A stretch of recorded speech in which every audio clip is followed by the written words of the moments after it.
Okay, now it's recording. So Dr. Li has received his PhD in geography from Texas A&M University in 2019. And before joining Oxford, he worked as an associate transport researcher at Texas A&M Transportation Institute. And Dr. Li has led and participated in multiple projects supported by U.S. Department of Transportation, Federal Highway Administration, Texas Department of Transportation, and U.S. National University Transportation Centers.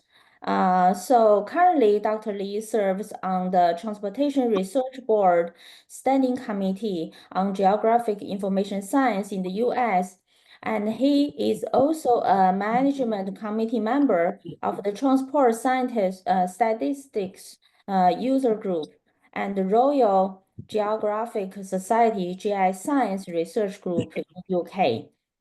So it's my honor to have a Dr. Xiao Li join our cyber training webinar, and welcome. Thank you, Dr. John, for this very kind introduction. Hello, everyone. My name is Xiao Li. I'm a senior researcher from the Transport Studies Unit at the University of Oxford. And as Dr. John just introduced, I graduated from Texas A&M, so I'm a former Aggie, very glad. And it's truly a pleasure to have this opportunity to present my research to all of you. The topic I want to share with you today is about geospatial data and transport studies. So in simple terms, we want to understand how GIS and spatial data science can help us to better address transport challenges. Just to give you a very brief introduction about my research, as Dr. Zhang just introduced, my research focuses on GIS, spatial data science, and transport geography. So in which I explore the use of emerging geographic data like smartphone data, connected vehicle data, street view data, and ask how this data can help with solving different transport challenges. So first, let's start with some statistics. So why transport matters? Transport plays a very important role in our daily life. It provides access to different opportunities like job, education, healthcare, and other social activities. So we all travel on the road. However, our road network is not that safe.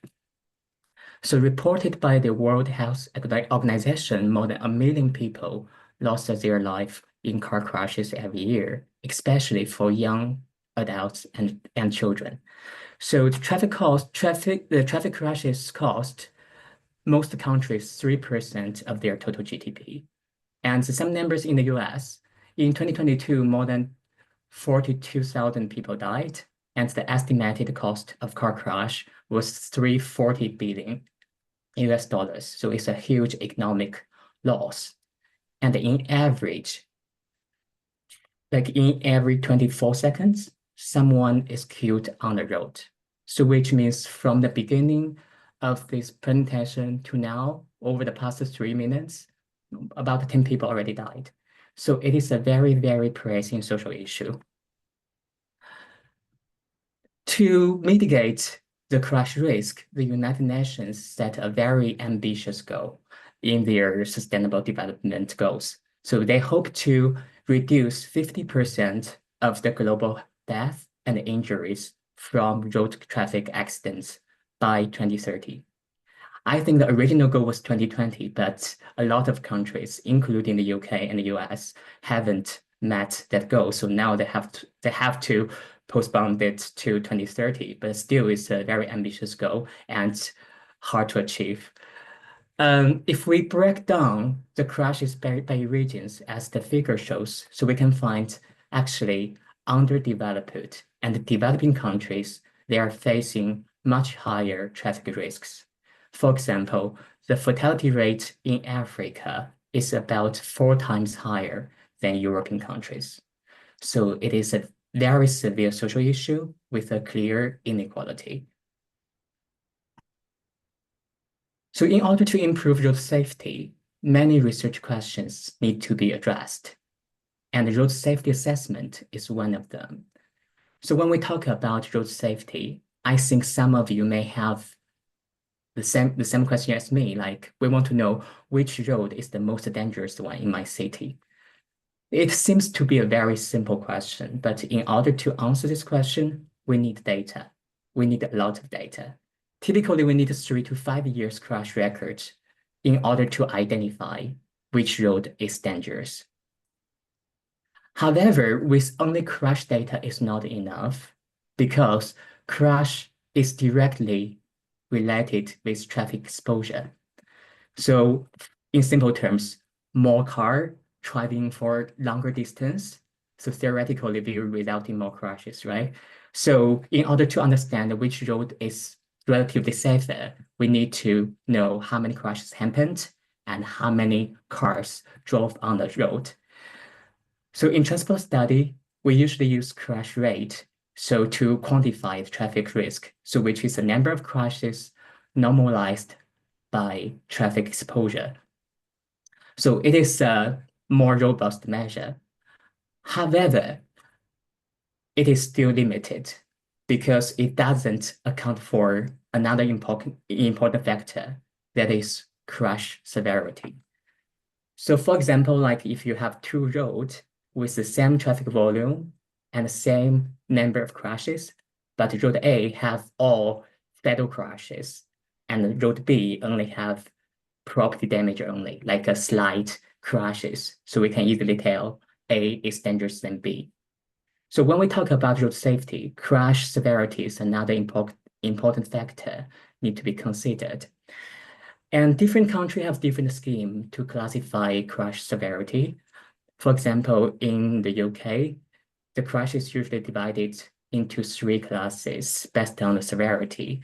They are acute, serious, or slight. Acute crashes means someone lost their life. Serious means like some serious injuries occurred from the crash. For example, like loss of arm or leg. For example, like a very deep wound. So all these things count as serious injuries. And the third type is slight injuries. And in the US, it is even more complicated because different states have different definition about crash severity. And for example, in Texas, we usually use the KABCO classification scheme. So the K means killed, A is incapacitating injury. Incapacitating injury means like they are very severe injuries and prevent you continue your normal activities. And the third class is non-incapacitating injuries, like minor injuries, won't influence your daily life, but with visible injury. C is possible injury. Like some people said, I get injured, but that is not the visible injury.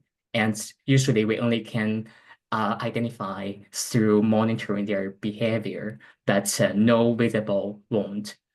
And the last category is like O, like we call not injured, or commonly called as property damage only injury. Like no one get injured, only the car or property get damaged. So that is the 5 classes we usually adopted in Texas. So building on the crash severity, a more advanced measure was proposed and adopted by transport researchers, which is called equivalent property damage only method. The logic of this method is very simple. So it quantifies the economic cost of crashes with different severities. So reported by for example, referring to the highway safety manual, one fatal crash in the US, so the economic cost is about $4 million US. And for the injury crash, it's roughly around 82,000. And the property damage only is 7,400. So, and what we do is like we convert the crashes into property damage only. For example, like one fatal crash equivalent to be 500 property damage only. So it sounds very brutal, right? Like we are like monetizing or like try to quantify in people's life, but sometimes in order to do an assessment, that is the way we need to go with. Besides quantifying crash risk, more and more research is asking why crash occur and what factors influence crash occurrence. So we not only want to know which road is dangerous, we also want to know why they're dangerous.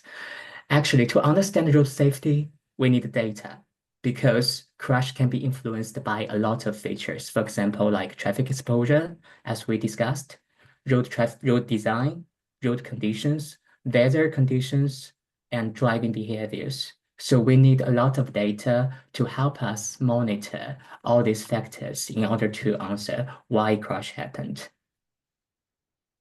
However, to obtain reliable transport data, it is not easy. Let's take traffic volume as an example. So traffic volume data is a very important ingredient in a lot of transport studies.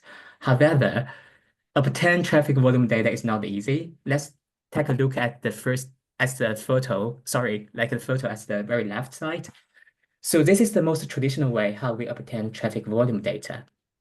So usually we send a data officer.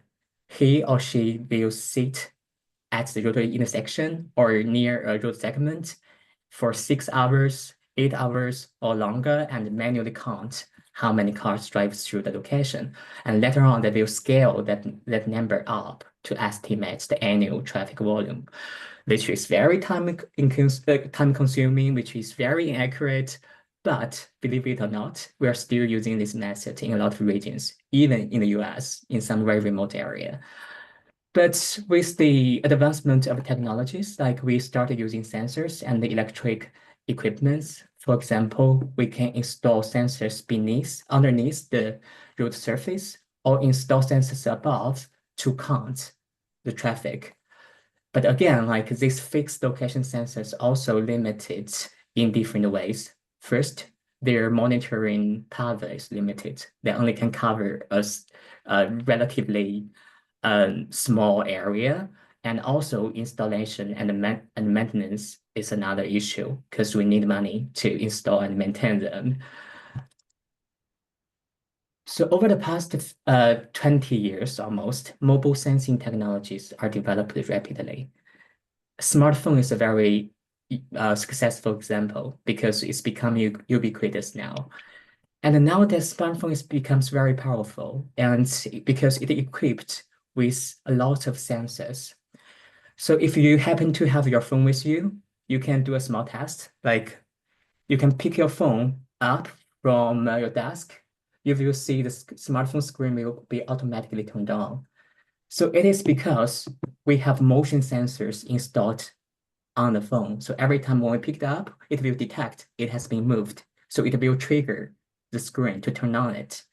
So nowadays, each smartphone have equipped with sensors such as accelerometer, like gyroscope, with compass, with camera, so which give us a lot of uh, new data, like sensors to let us to monitor different data.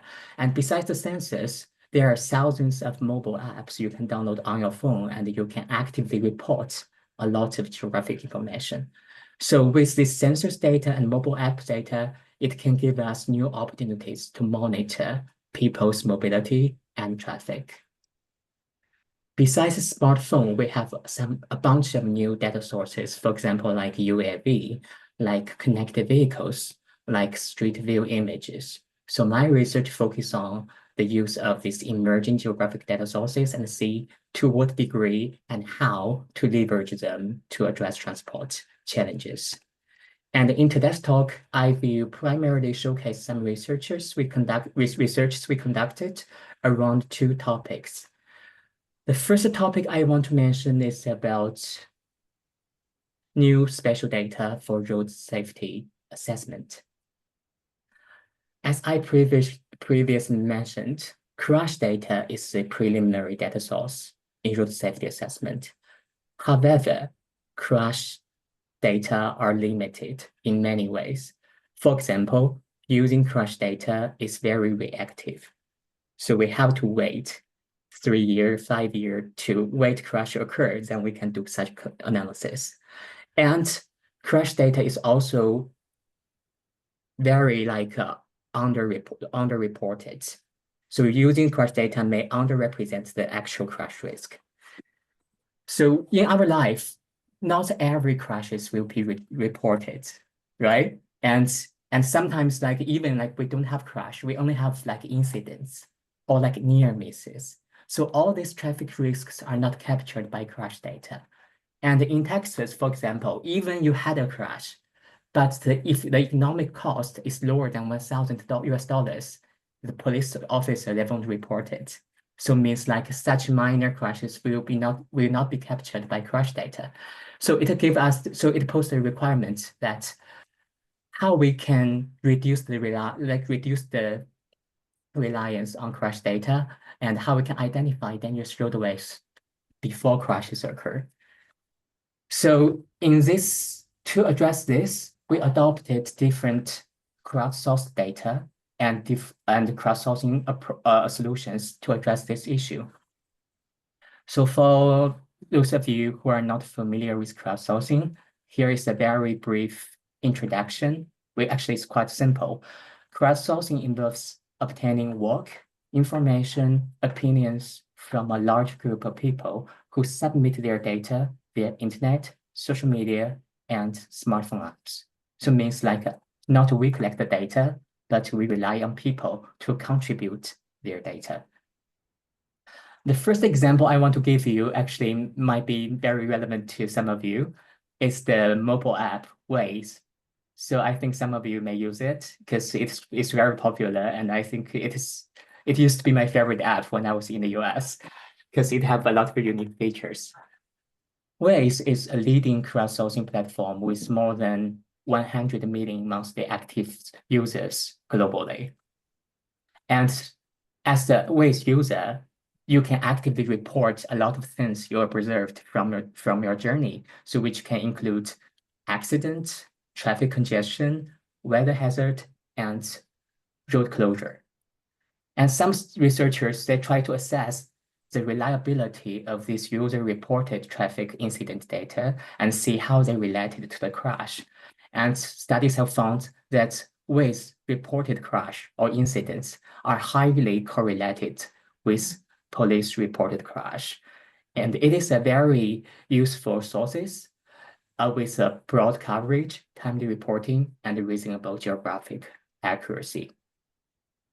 So which means in some area, if you don't have crash data, if the crash data is inavailable, so Waze or equivalent mobile app could be the option or a valuable alternative to help you understand the road safety in such regions. So while Waze is useful, but it is still crash or incident relevant. So it leads to another challenge that can we conduct road safety assessment without using crash data? So in the second example, I'm gonna show you a research actually Dr. Zhang and I collaborated before, in which we explored the surrogate safety measures. So just a very brief introduction about surrogate safety measures. So they are observable, non-crash traffic events. So we usually use them as surrogate measures. So in simple terms, they are not crash, but they are directly related to crash. For example, traffic flow change, like driving speed change, hard braking, hard acceleration, abrupt lane change. So aggressive lane change. So all these behaviors could be used as a surrogate measure to monitor road safety. And in this research specifically, we focused on driving jerks, which is the significant changes of acceleration or deceleration driving events. So hard braking or hard acceleration. So the hypothesis of this study is very simple. So if there is a roadway where many drivers perform significantly more hard brakings on it than other roadways, we think this road is dangerous. So it is a very fair assumption. And in this study, we recruited 21 participants from Louisiana, and we monitored their driving on 2 highways for 2 weeks. So one thing I want to highlight here is in this study, we didn't simply detect and combine their heartbreakings from these participants. The reason is because different drivers have different driving performance. Different drivers have different driving need. So for example, if you have two drivers, for driver A, very good driver, but he only drives once a week. So maybe from 2 weeks data, you only have few points detected from him. And the second driver, like at the right side.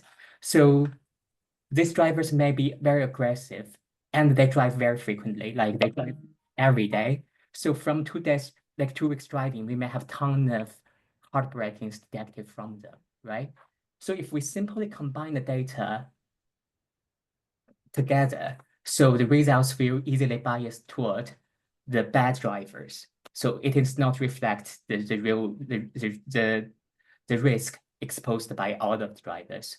So in this study, what we did is we used a special clustering method to firstly identify relatively dangerous roadways for each driver, and then we combine all dangerous zones together.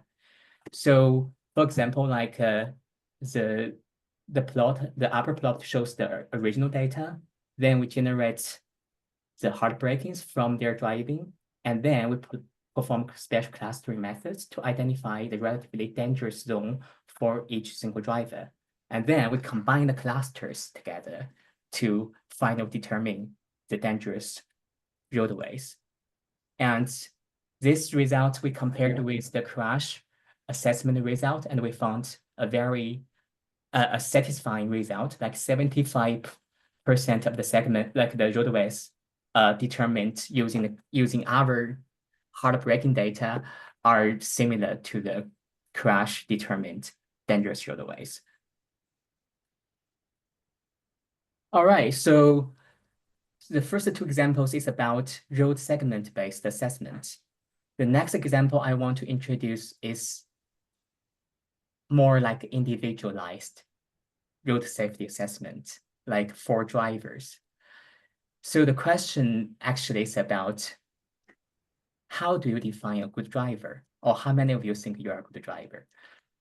The reason we ask this is because driving behavior really matters in road safety. Reported by the National Highway Traffic Safety Administration, about 94% crashes in the US are related with human error, like your driving mistakes. So sorry for the mistake. I don't say they are caused. They are with the driving mistake involved. So I was trying to correct that, but somehow it is not reflected there. And we believe driving mistakes are not randomly happened. So for each individual, in some situations, it might be easier for you to perform more dangerous driving behaviors. So this is the dangerous zones for each driver, and we want to help them to identify the dangerous zones. And in this study, we still use smartphone, and we majorly using two sensors, accelerometer and gyroscope. And in this study, we focus on 6 types of dangerous driving behaviors, including aggressive left turn, aggressive right turn, sharp lane change left, sharp lane change right, fast acceleration, and hard braking. I'm not sure how, I believe some of you may have this experience, like when you drive aggressively or when you perform a hard braking, you will feel like a force, right? Pushing your back. So we call it the force energy. And this force energy can be effectively captured by smartphone sensors and generate unique data patterns, as the figure shows, when you perform different aggressive driving behavior. So based on these unique data patterns, we can recognize what type of aggressive driving behavior you performed, the location, through analyzing the sensors data. And by combining the data with GPS data, we can generate an individualized road safety map like this. So the reason I saying it's individualized is because the map, what I'm showing now, is generated based on my 1 month long driving in Texas. So if you are good at Texas, like so in College Station, like if you have been in College Station for long, maybe you can easily tell like this is the map, like from College Station. And actually it's a very interesting map. So from this map, you can see like there are three like hotspots emerged. So that's the places where I usually make more hard breakings.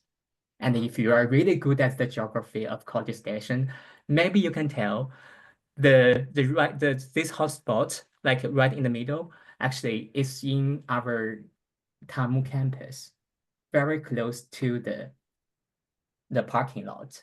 So which means like that is the location usually I go to the school, I park my car, so you need to like make a sharp turn. And that is a dangerous location for me, like where I make more dangerous, like more heartbreakings.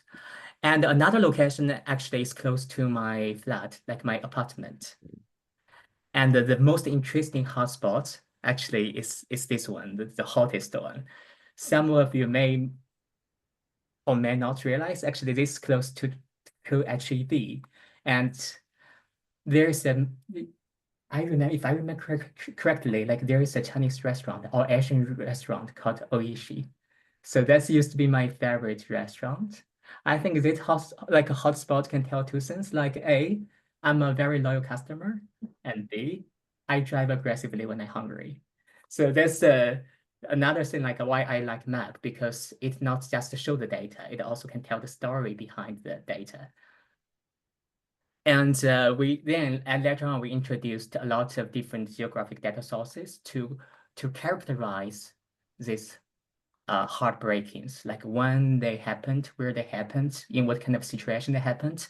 And we introduced like data mining solutions to understand what does this data mean. And we characterized some individualized hazardous driving scenes or scenarios for myself. For example, driving during the evening rush hours, when driving from the school to the restaurant, the driver was observed to prone to making driving mistakes at intersections of major arterial roads. So we can understand and we can make sense your driving behaviors and tell you when would it be more dangerous or what's the typical dangerous scenarios like learned from your driving. So this is the third example I want to give you is the like individualized information services. Well, let's move to the second topic. The first topic is about road safety. And the second topic actually is about transport monitoring. Because as I said, road safety is influenced by a lot of factors, and most of them are traffic relevant. So we need data to monitor the road infrastructure because they are hosting the drivers. And the first example I want to give you is about using smartphone to monitor road surface condition, because road surface condition really matter and really influence drivers. So I believe all of you, if you're a driver, may have this experience, like you drive on a very bumpy road. So it's not just annoying. Sometimes like it can be very dangerous. Like hitting a big pothole might cause the driver lost control of the car and run into crashes. Reported by AAA, like more than the pothole cost American drivers over $6 billion. So that's a huge amount of money. And pothole also has been identified as a top cause of car accidents. So how we can effectively identify where are the potholes? So in this study, we use smartphone. So and we developed a mobile app to monitor the vehicle vibration when you drive on a very bumpy road. And as this figure shows, for example, like the upper plot shows the raw data we obtained from the phone, and the blue line shows the smoothed data, like we use the same data filters to enhance the data to show how your car vibrates when you drive on the road. And by doing so, we can effectively detect the potholes using the signal analysis algorithms. And let me show you some results. So again, if you really familiar with the geography of Tamu and the Koji Station, you may realize there actually are two parking lots in Tamu. And I hope most of the potholes has been fixed. But if not, like we may need to report it to some like one who in charge of this. So in these two plots, like the red spots, they are the real potholes. Like we manually verified and we use GPS to locate their position. And the blue small dots, they are the crowdsourced potholes, like contributed by drivers through their mobile phone. And from these two figures, we can see some good things, like all these potholes, like real potholes, are captured. But it also shows some issues. A is the data accuracy. Like not all the public reported data really close to the actual one, right? And the second is data redundancy. Like maybe one pothole has been reported by multiple drivers. So how we can enhance the quality of cross-source data, that is another important issue. Unfortunately, we don't know who is a reliable driver or whose result is more reliable, but we believe the significant similarities found within crowd-sensed data can be used to obtain more reliable results compared to individual drivers' data. So in simple terms, if a lot of people report the same issue at the same location, we think it is a reliable result. So in this study, we used the spatial clustering methods to cluster the crowdsourced data to remove the spatially sparse like contributions and to optimize our results. So the yellow points in these two plots are the optimized results. That's through mining the crowdsourced data. And compared to the blue dots, like they are more close to the ground truth. So we can tell like with the collection of crowdsourced data and introducing data mining solutions to optimize the quality of the crowdsourced data can really help us to achieve a better result. So in addition to like another example I want to show you is the imagery-based data, like an imagery-based study. And in this study, we asked a very simple question, but very important. That is, how many signalized intersections do we have in Texas? The road intersection is a very important element. However, surprisingly, in Texas, the official road inventory data published by Texas DOT, they don't capture this important element. So like we don't have the official data to show us where are the intersections and how many of them are controlled by traffic lights.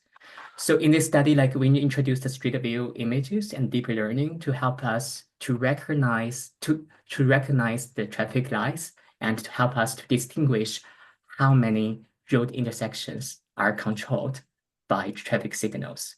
So this is another example I want to show you, like with the ubiquitous open data sources, we can do a lot of infrastructure audit, or like we can generate a lot of new data. So, or like we can use a more straightforward solution, like back to the active crowdsourcing solution. So one example I want to show you is this Fix My Street platform launched by Oxfordshire County Council in Oxford. So this is a very user-friendly WebGIS platform. Like the local community, they can really report any issues they found in their community to the county council. Like for example, like over the past week, about 700 issues were reported to the county. And in total, about like 800,000 were reported. And over the past months, like 1,000 of them are fixed. So this is another example, like maybe we don't need fancy method, maybe we don't need a fancy data, but with this kind of cyber infrastructure, with this kind of VGI or like a crowdsourcing solutions, we also can solve the local issues, the issues within local communities. And if I remember correctly, like Dr. Zhang also have a similar project to monitor the flooding in local communities. So I think that all these things are very successful examples to show how we can leverage the power of people to really like improve the resilience of our local community. Okay, so that's all the examples I want to show you, but not finished yet. At the very end, I want to show you some emerging data source because what I introduced, they are not that new. But now, like, let's show some relatively new data, which is called connected vehicle data. So I'm not sure how many of you have heard about this term. I remember the first time when I heard this term was in Texas A&M back in 2019. The time when I heard about it, I was thinking this. I was thinking like two cars are connected, so they are connected vehicle. Then I discussed this with my manager, Sean Tuna, who works in Texas A&M Transportation Institute, and he said, "Xiao, you know what? Like you have stayed in Texas for too long. Like that is not how connected vehicle works." So when we talk about CV, connected vehicles, different sectors have different definition.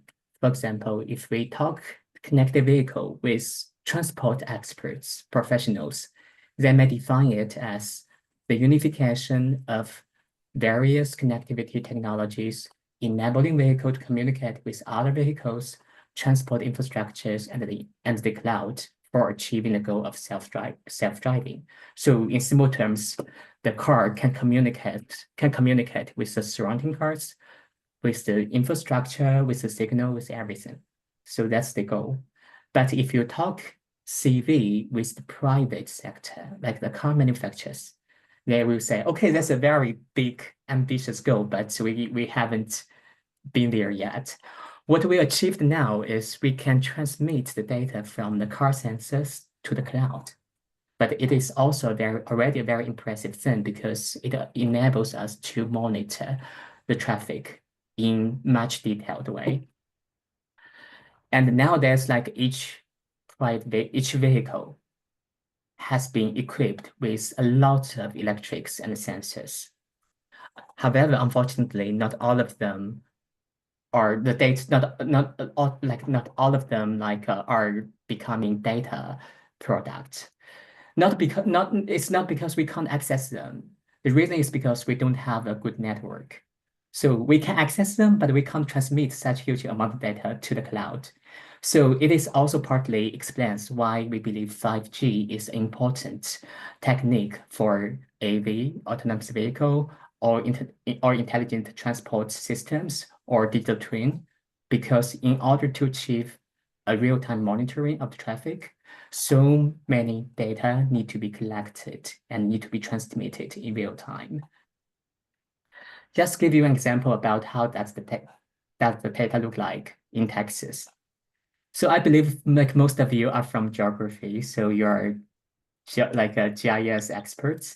So from the cartography perspective, the map in this page actually is not that impressive. Like it's kind of even like ugly. But from the data science perspective, it is an awesome map because this map was built based on 47 billion points collected from over 100 million vehicles, covering 1.1 million journey in Texas. And that data was collected in 2020. So I believe that the amount of data is much larger than 2020. And this data set not only shows the location, it has a very rich information. For example, it covers your driving speed, the heading, the driving direction, and also includes your driving behaviors. For example, like, are you using your seatbelt? Did you speeding? And do you perform any hard braking, hard acceleration? So all these things are captured by the car sensors and becoming available.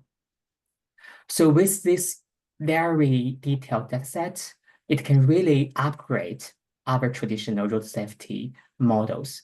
So one of the work we recently have done is like we built an advanced crash model, like a crash prediction model. The traditional crash prediction model primarily based on two categories of features. A is traffic exposure.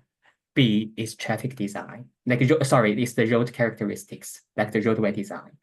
But as I mentioned, driving behaviors really matters and really influence road safety. And with this data, we can generate a lot of features to characterize driving behaviors. And again, this is a huge data set. And apparently we can't process it within our laptop or the normal desktop. So that's why we feel like we really need to combine this with cyber infrastructures. We really need to introduce high computing to host the data and paired with GIS techniques to process and analyze the data. And by combining the traditional features with these new features generated from this emerging big data, we can really improve the model's accuracy in terms of predicting crashes. Well, that's all the examples I want to give you. As the last example shows, like the connected vehicle data. So it is just an example, but it shows like a lot of transport data and also other data sources are becoming big. So they are really big data. And when we talk about big data, we usually need to really consider the five features characterized as 5V of big data, like a velocity, variety, volume, veracity, and value. So the velocity, variety, and volume is easy to be understood. Like we can generate data in a very relatively higher speed, like rate, and we can capture a bunch of different features, and this data becoming huge. And for these three V's or three challenges, it can be easily solved by introducing cyber GIS and a cyber infrastructure, because it's really like empowered researchers to handle, to manipulate, to realize the value of the data. Another two challenges I want to highlight is the veracity. Veracity means like, because the data is huge, it's very difficult to verify the accuracy of the data. Sometimes we even don't know who contributes the data, how the data is obtained, right? So this is the real issues associated with big data, and that's the concerns we need to, or like this is the things we really need to consider when we use big data. So how reliable the data is, if it is biased. And the last part is the value. It doesn't mean like if you using big data can generate better results, not like that. So can we really generate the useful information from big data to address the question? So that is another important thing we need to think about it. Because we see a lot of researchers, they just use the data, but there's even no linkage sometimes between the data and the results. So I feel like when we're doing research, big data is a good resources, but the research still need to be problem-oriented.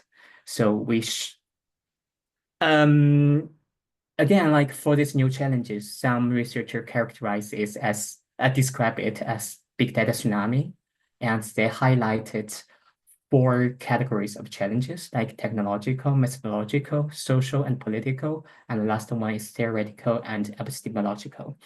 And another more traffic specific review, which I would highly recommend to read, is the paper published by Harris in 2020 in the Journal of Transport Research Part C. So in which the author specifically discussed the big data challenges in transport studies. And some of them are like sharing and integration. How should we share the data and integrate the data? The second one is the ownership and privacy. Who owns this data? And how we deal with the privacy issues. Third one is the quality and the standards. It's more like the veracity challenge. Last part is skill and capacity. Can we really use this data? Do we have the capacity to process the data? And that is the part I think CyberGIS played a very, very important role. And another thing I want to share is about the data as a product. So some of you may realize nowadays we have more and more commercial data are becoming valuable. Like as researchers, like some of the data we cannot collect, but the markets, they offer this option, right? So they sell their data as product. So there are also some concerns associated with using commercial data. I just want to share with you a very personal story happened to me.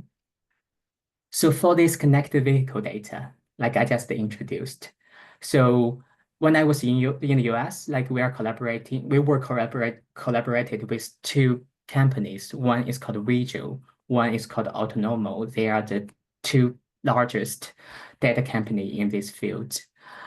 And they used to be very successful. Back to 2021, like Vigil went public on NASDAQ, and they are valued at over 600 million. And Autonomo, they went public in NASDAQ too on 2021, and they're valued at 1.4 billion. So they used to be very, very successful. However, in 2023, both of them exited the market. Vigil went bankruptcy, and Autonomo was merged to another company.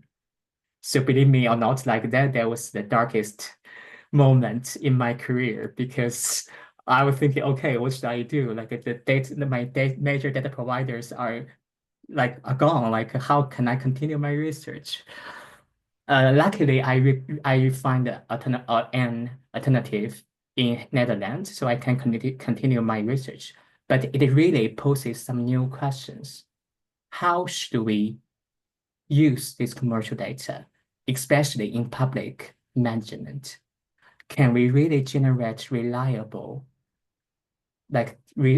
solutions based on this commercial data, and how we can achieve a sustainable adoption of it? So that's all the challenges I think we need to think and discuss when we're using the commercial big data in the future.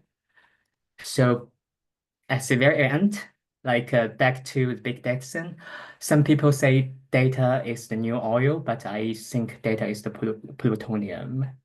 They are very, very powerful, but it can be very dangerous.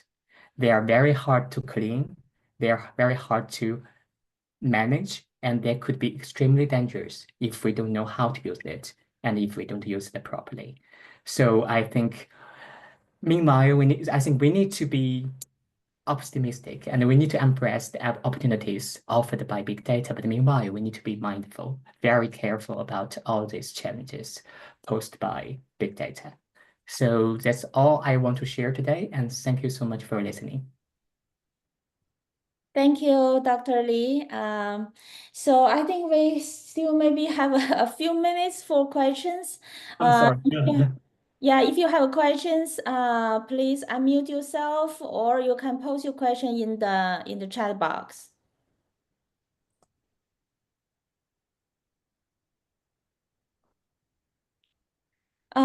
While we're waiting for others, I have a question. So, you mentioned about crowdsourced data.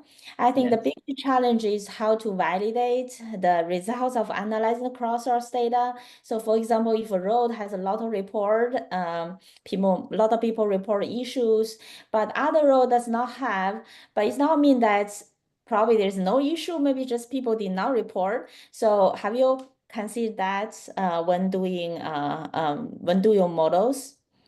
Thank you so much. Yeah, this is very interesting question actually, and very important. So how we can verify the accuracy of the crowdsourced data. So the approach we adopted in the study I showed is we use the similarity, Mhm. like more people report, like many times we think that is a reliable indicator, but sometimes people just don't want to report it. That is very it may happen. So I feels like to explore the mechanisms and maybe incentives to help people really engaged in such studies important. The Fix My Street example, like the one in Oxford, that became successful is because it has been implemented a long time, and people really benefit from this platform. So I feels like in order to improve it, to implement a successful crowdsourcing solution, like how people really engaged would be the thing. And once we have enough data reported, we're gonna have enough resources to verify the accuracy. But with limited uh, contributions, I feel it's still challenging to verify the accuracy of it. Thank you. Yeah, let's see if we have other questions. I found a question about how do you like Oxford? Very, yeah. I very miss Texas A&M and College Station, miss the barbecues. Oxford and College Station are quite different. They are both college towns, but very different vibe. I like both of them, but when I but when I'm in the Oxford in winter, I miss Texas, and when I'm in Texas in summer, I miss here. Yeah. Yeah. Other questions? Um, Maybe another question from me. So, how do you see the future research directions of leveraging geospatial artificial intelligence into a transportation studies? I saw you have applied statistical measures and clustering, but do you see what are the major challenge or opportunities of leveraging geo AI? That's a very, very good question. One thing I feels like is the equity issue. Maybe this is the point not everyone focus on, because most of the models, like Geo AI models, all these advanced computational models, they are trained based on limited amount of data, and Mhm, the data not targeting vulnerable people. For mhm, example, like in road safety studies, able-bodied people and disabled people, they may have different preferences. And similarly, like a male and a female, like young people and children, they have different needs. So if our data is not trained covering all people, then we can't generate results towards like serving every people. So I think like the one of the challenges is how we can make our Geo AI to produce uh, specific results targeting different audiences. So I think that would be the challenge. I really hope we can make progress in the future. Um, Another thing about Geo AI is also about the ethical thing, like the data, the accuracy, and also the privacy, and what kinds of questions can be handled to, like can be handed over to AI, or to what degree we should trust the results from them. So all these things I think need to be carefully handled in future. Yeah. Thank you. Last question. How do they leverage such transport data to address disparities in rural area with the lower resources? So that is very, very, very good question. And I think that is a real challenge. Also, like um, involves Geo AI. So we really need data. So every data relevant research will face the challenge of digital divide. Like in developing countries, underdeveloped countries, they even have to no data. So for such countries, maybe what we need to focus on is how we can generate useful data from them and then followed by introducing the algorithm to them. So I think like I admit that is a limitation, and most of the current studies only focus on the data-rich areas.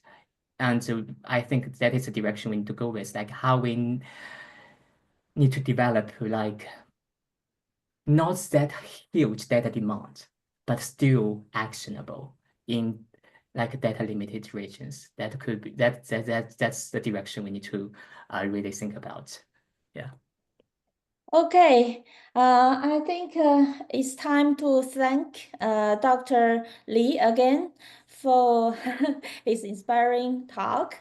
And thank you everyone for attending this webinar, and have a great day. But I think in UK it's already in the afternoon, a great evening. It's perfect time. Like it's 5 now, so it's the end of the day. Yeah. Yeah. Okay, thank you. Thank you everyone. You're Take care. welcome. Mhm.